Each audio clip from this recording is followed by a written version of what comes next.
Good day and welcome. Let's take a moment, shall we? Just breathe in and let the world quieten down a bit. We're about to embark on a rather special journey, a gentle drift through the air above a place of remarkable beauty.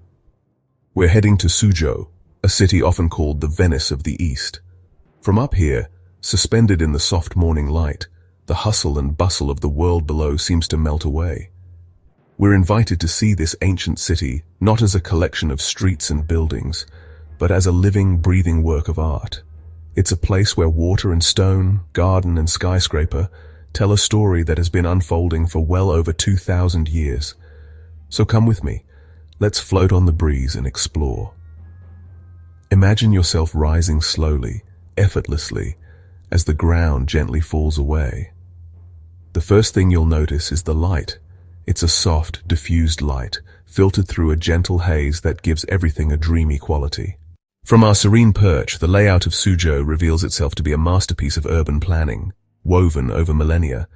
It's less a grid and more a delicate, organic pattern, like the intricate brocade for which this region is so famous. The dominant threads are the canals, shimmering ribbons of silver and jade that crisscross the landscape. These waterways are the city's lifeblood, dictating the flow of movement, commerce, and daily life. They carve out islands of existence, each neighborhood a small world unto itself, connected by a filigree of stone bridges. It's a design born of necessity and elevated to an art form, a testament to a culture that learned to live in graceful partnership with water rather than in opposition to it. Interspersed among this web of water are patches of intense, vibrant green. These are the city's famed classical gardens, the emerald jewels in Suzhou's crown. From above they appear as secret worlds, walled sanctuaries of peace tucked away amidst the slate-grey rooftops. You can't see the intricate details from this height, but you can appreciate their placement, their role as lungs for the city. They are pockets of curated nature, where every rock, tree and pond has been placed with artistic intent. They break up the urban expanse, offering moments of quiet contemplation and reminding us of the deep connection between humanity and the natural world that is so central to Chinese philosophy. Then rising on the horizon, we see the modern skyline. It's a stark contrast to the low-rise intimacy of the old town, yet from up here, it doesn't feel like a jarring intrusion. Instead, it seems to stand as a respectful guardian, watching over the historical heart. The sleek towers of glass and steel, like the Suzhou International Financial Square, catch the sunlight and glint like distant mountains of crystal. They represent the city's dynamic present and its ambitious future. Let's descend a little, shall we, and take a closer look at those exquisite green oases. These are the classical gardens of Suzhou, a UNESCO World Heritage Site, and they are truly the soul of the city. From our position, we can peer down into the humble administrator's garden, the largest of them all.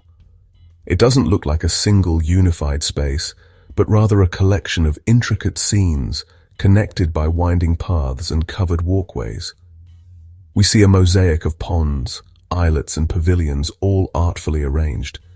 The water, dark and still, reflects the weeping willows and the elegant upturned eaves of the waterside structures. Now let's drift over to the lingering garden.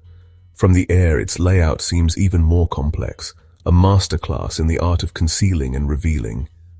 The garden is divided into 4 distinct sections, and even from above, we can appreciate this clever design. We see a central area dominated by a tranquil pond, while another section is a fascinating jumble of grottos and rockeries created from weathered limestone sourced from nearby Lake Tai. The master of the net's garden, though the smallest, is perhaps the most perfectly formed. Peering down, it looks like a perfectly crafted jewel box. It's a marvel of spatial economy. A central pond is surrounded by a collection of exquisite halls, pavilions, and private chambers, all interconnected in a way that makes the garden feel far larger than it actually is. We can see the tiny courtyards, the carefully placed pine trees, and the zigzag bridges designed to slow one's pace and encourage contemplation. At night, this garden comes alive with traditional music and opera performances, and from our silent viewpoint, we can almost imagine the soft glow of lanterns and the sound of a flute drifting up into the night air. These gardens are more than just pretty spaces. They are philosophical statements. They are physical manifestations of the Taoist pursuit of harmony between humanity and nature. Now, let's turn our attention back to the shimmering waterways that define this city. The Grand Canal, a monumental feat of ancient engineering, flows along the city's edge like a great powerful artery. From up here we can see the sheer scale of it. Barges, long and laden with goods, move slowly along its length, their progress steady and unhurried. They are a reminder that these canals are not just scenic features. They have been the commercial highways of this region for centuries, connecting Suzhou to the great imperial capitals of the north and the rich deltas of the south. The canal is a living piece of history, its waters carrying the stories of dynasties, merchants, and empires. From this main artery, a network of smaller canals branches off, spreading through the old city like capillaries. Let's follow one. We float above the famous Pingjiang Road, a street that has run parallel to its canal for over 800 years. Below us, the scene is utterly charming. We see the dark, tiled roofs of traditional houses that come right down to the water's edge. Some have private stone steps leading directly to the canal, where residents once did their washing or boarded boats. We see the iconic black-hulled gondolas, poled along by skilled boatmen, carrying visitors under the small, arched bridges. It's a rhythm of life that seems to have changed very little over the centuries, a gentle, waterborne existence. The water itself is a mirror, reflecting the world above it. From our vantage point, the canals double the beauty of the city. They reflect the whitewashed walls of the houses, the green foliage of the trees that line their banks, and the deep blue of the sky. When a boat passes, the reflection shatters into 1,000 shimmering pieces, only to slowly reform as the ripples subside. The canals are a dynamic canvas, constantly changing with the light and the weather. Where there are canals, there must be bridges. And in Suzhou, the bridges are as much a part of the city's identity as the water they span. From our aerial view, they look like stone staples, stitching the fabric of the city together. There are hundreds of them, each with its own character and history. We see simple, flat-topped stone slabs, utilitarian and ancient. And we see the elegant high-arched moon bridges, their perfect semicircles creating a full circle with their reflection in the water below. Let's drift towards the Precious Belt Bridge, or Baodai Chao, which crosses the Grand Canal. Even from this height, its scale is impressive. It's a long, slender bridge with over 50 arches, resembling a jade belt lying across the water. It's no longer used for heavy traffic, but stands as a magnificent monument to the engineering prowess of the Tang dynasty. We can see its graceful undulations, a stone dragon resting on the water's surface. It connects the past to the present, a silent reminder of the days when Suzhou was a vital hub on the imperial waterway. Now, let's look back at the smaller bridges within the old town. They are the punctuation marks in the long, flowing sentences of the canals. They create focal points and frame perfect views. From up here, we can appreciate their strategic placement. They often mark the entrance to a new neighborhood, or provide access to a specific temple or market. They control the flow of people just as the canals control the flow of water. Each bridge crossing is a small transition, a step from one world into another, and together they create the intimate, walkable scale of the old city. The bridges of Suzhou are more than just infrastructure. They are symbols of connection. They link communities, they link past and present, and they link the mundane world of commerce with the poetic world of art and landscape. The very act of crossing a bridge is a moment of passage, a brief elevation above the water, offering a new perspective. As we gently drift towards the outskirts of the main city, we begin to see smaller, more concentrated settlements. These are the famous water towns, like Tongli or Zhuozhuang, ancient satellites of Suzhou that have preserved an even older way of life. From the air, they appear as miniature versions of Suzhou's old town, even more reliant on their waterways. The canals here are not just part of the town, they are the main streets. We see houses with foundations built directly into the water, their white walls and black-tiled roofs clustered tightly together. The towns are dense, intricate mazes, almost entirely inaccessible except by boat or on foot, which has helped to insulate them from the rapid changes of the modern world. Let's focus on one, say Zhuozhuang, often called the #1 water town in China. From our vantage point, we can see its famous twin bridges, Shide and Yongan, which form a perfect right angle over the confluence of two canals. They look like an old-fashioned quay lying on the water, a symbol of the town. We can trace the narrow stone-paved alleyways that wind between the houses, too narrow for any modern vehicle. We see the red lanterns strung along the eaves, adding a splash of vibrant color to the muted palette of gray, white, and green. The entire town seems to huddle around its canals, its lifeblood, creating a scene that has been the subject of countless paintings, including those by the famous artist Chen Yifei. The rhythm of life in these water towns is dictated by the water. Looking down, we can see the evidence of this everywhere. Small covered boats, the Wupeng Chuan, are moored outside homes, acting as family cars. We might see a fisherman casting a net into the dark water, or a woman rinsing vegetables from her private stone steps. It's a slower, more deliberate pace of existence. The canals are public squares, places of commerce, and front gardens all rolled into one. The sounds that would drift up to us would not be of traffic, but of lapping water, the creak of an oar, and the chatter of neighbors calling to each other across the canal. It's a beautifully preserved echo of a bygone era. To see these towns from the air is to appreciate their fragility and their resilience. They are living museums, yet they are not static displays. People are born here, they work here, and they live out their lives in a way that is deeply connected to their unique environment. They are a powerful reminder that progress doesn't always have to mean erasing the past. These towns have found a way to exist in the 21st century while holding fast to the traditions and the architecture that make them so special. Now let's turn our gaze eastward, towards the Suzhou Industrial Park. The contrast is immediate and striking. The landscape transforms from a low-rise world of muted grays and greens into a vertical forest of glass, steel, and light.